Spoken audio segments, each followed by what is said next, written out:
At the beginning of the story, we are introduced to a poor man named Juk, who has worked hard to survive ever since he was a child. Juk has lived alone since his biological parents abandoned him, forcing him to experience the harsh realities of life from a very young age. Juk is a quiet person and very naive when it comes to love. Even now, as an adult, he has never been in a relationship. His poverty has made people avoid getting close to him. One day, out of the blue, a wealthy city girl suddenly asks him to marry her. Her name is Hyung. The story then flashes back. Hyung is a smart woman who works at a large and well-known company called Kdrama Education. She has worked hard for many years alongside her boyfriend, Vuya. The two of them once promised to succeed together. One day, Hyung attends the wedding of her boss's child. To her shock, she sees Vuya, her longtime boyfriend, marrying the daughter of one of the company's top executives. Her heart is shattered by this betrayal, as Vuya chose money and power over love. Things get worse for Hyung when she has to witness Vuya being promoted at work as a result of his betrayal. In a moment of anger, she blurts out that she will get married soon too. Unfortunately, her coworkers overhear her and immediately congratulate her, thinking it's true. This puts Hyung in a difficult position. Depressed and under pressure, she feels she can't back down and must actually get married. That's when she asks Juk, a complete stranger, to marry her. Juk initially ignores her and even thinks she's crazy. Meanwhile, Hyung continues to feel desperate as she tries to find someone to marry. Hyung lives with her two younger siblings, Nam Jaeon, a novelist, and Hee-sung. The two siblings are orphans who were taken in by Hyung's biological mother. At home, Hyung talks to her siblings about her plan to get married, although she still has no partner. Her siblings suggest she try a dating app to find someone quickly. Coincidentally, she matches with someone willing to marry her right away. The next day, Hyung starts booking a venue and catering for the wedding. Meanwhile, Juk, while working, encounters a thug buying cigarettes. Juk notices the thug's phone screen showing Hyung's profile on a blind date app. In response, Juk deliberately drops the thug's phone, damaging it so it shuts off. Later that evening, Juk waits outside his shop for Hyung to pass by. As she usually does, when she walks by, he approaches her to confirm her feelings, and at that moment, Juk tells her he is willing to marry her. Hearing that, Hyung is overjoyed. She even immediately takes Juk to try on wedding clothes. While they're selecting a wedding dress, Hyung's ex, Vuya, suddenly shows up with his wife, Yi-lin. Vuya mocks Hyung, claiming she could never fool anyone into marrying her, because, in his eyes, no man would ever want her. To everyone's surprise, Juk appeared wearing a wedding suit, which made him look even more handsome. Everyone was captivated by his appearance, especially Vuya, who suddenly felt jealous.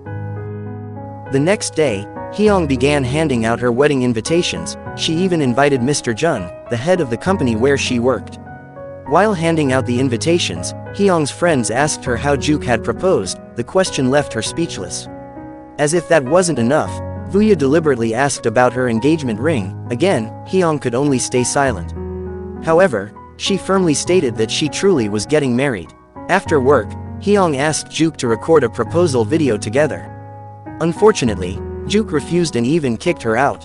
Left with no choice, Hyung tried to make several proposal videos on her own. Sadly, her younger siblings said the videos looked fake and that no one would believe them. Meanwhile, Juk received a message from a girl named Yukyuk, inviting him to move to Canada with her. Feeling uncomfortable, Juk told her that he was about to get married and asked her to leave him alone. That day, Hyung went to rent a ring from a jewelry store. When she went to find Juk, he was nowhere to be found. She accidentally got locked inside the store with the lights off.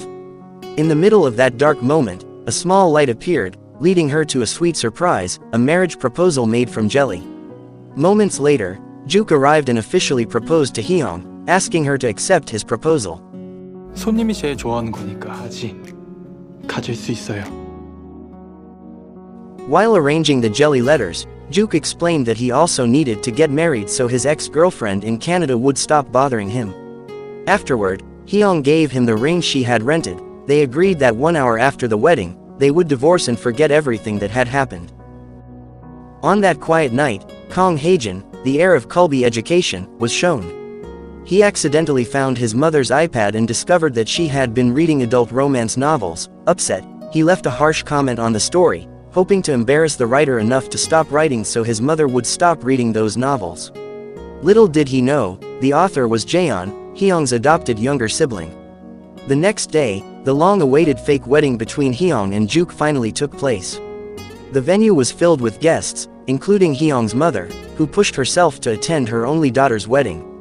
As the ceremony began, Hyung's shoe accidentally slipped off, Juk helped her, and together they went outside to welcome the guests.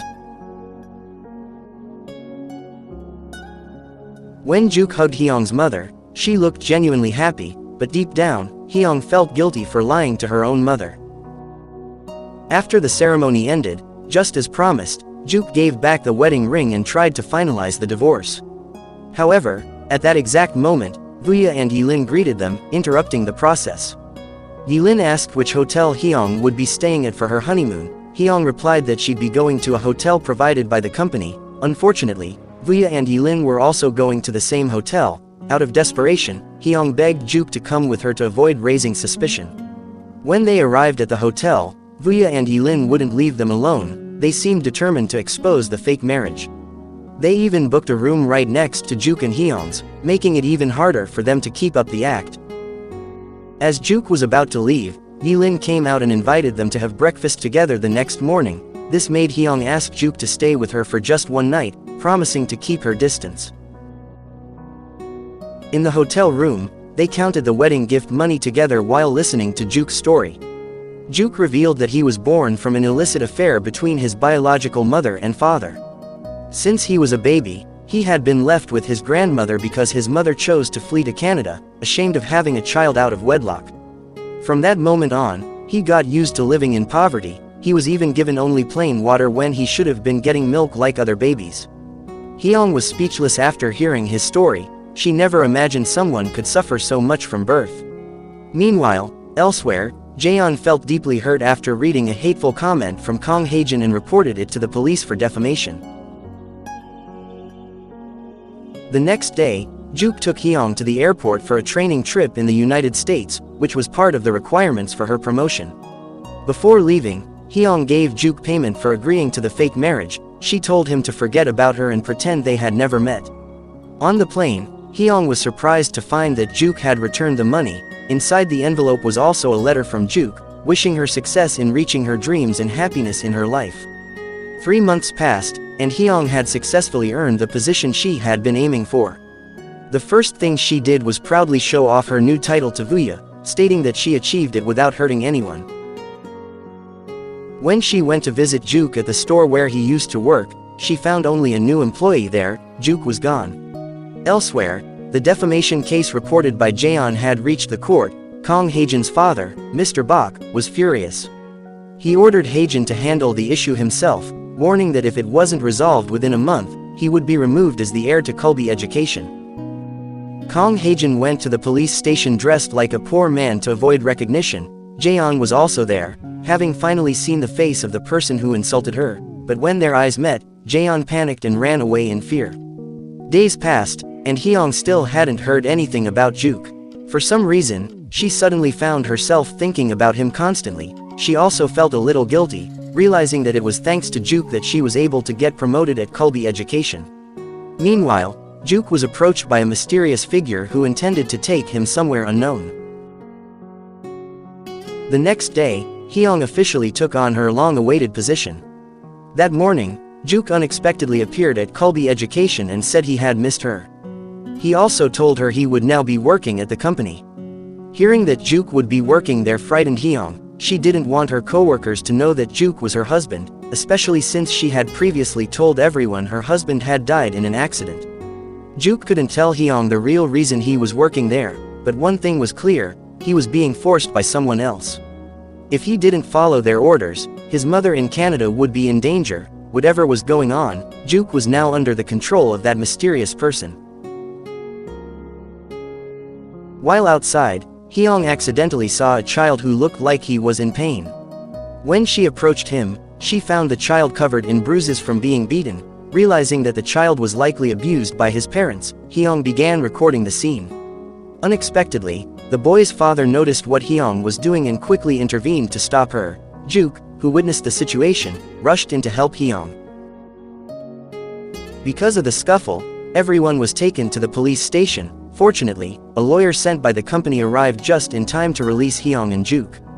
Surprisingly, the lawyer stated that he was sent specifically for Mr. Juk, not for Hyung. This shocked Hyung. She couldn't believe that a new employee like Juk was already receiving special treatment from the company.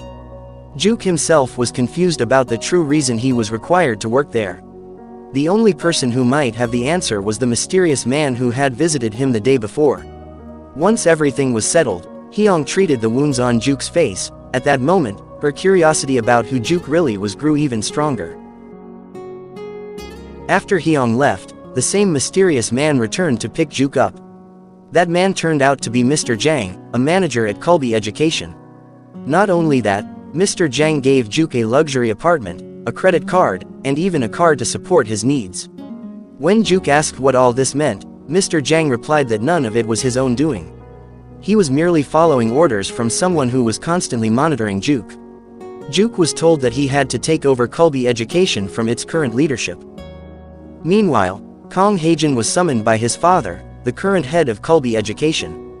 His father firmly warned him to resolve the issue involving his cruel comment toward Jaeon. If the case reached the public, he wouldn't hesitate to kick his son out of the company.